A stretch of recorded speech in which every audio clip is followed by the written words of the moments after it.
Hello guys, for today's video, magluluto tayo ng ulam. Yay! Kung makikita nyo guys, andyan yung mga ingredients na kakailanganin natin. So, panoorin nyo na lang guys. Let's watch this. Ito guys, napanood ko lang kasi to sa TikTok. So, tinry ko kasi we have meatloaf naman. Bumili lang ako ng crispy fry tsaka egg. Yun lang. So, yung meatloaf guys, dapat lalagyan natin sa malaking lalagyan para hindi magtapon-tapon, diba? Yan, dudurugin lang natin yan hanggang sa mapino. Kanina kasi, habang nag-i-scroll ako sa TikTok, nakita ko to guys, may meatloaf kami. Kaya, naisipan ko na gawin yan. Wala naman mawawala kung susubukan ko, diba? Pinili ko lahat ng mga ingredients na kakailanganin. At yun, malit lang naman na bagay. Kaya nakayanan ng budget.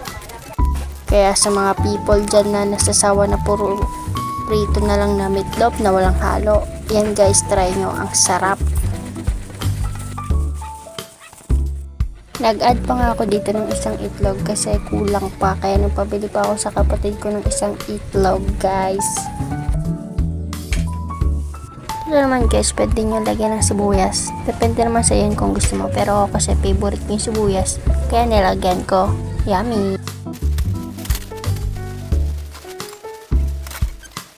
Ito naman guys, nilagyan ko ng pampalasa, magic sarap. At nilagay ko na nga ito sa kawali para maluto na natin ang meatloaf. Hindi ko alam kung anong klase luto yan guys. Basta nakita ko po sa TikTok. Then tinry ko.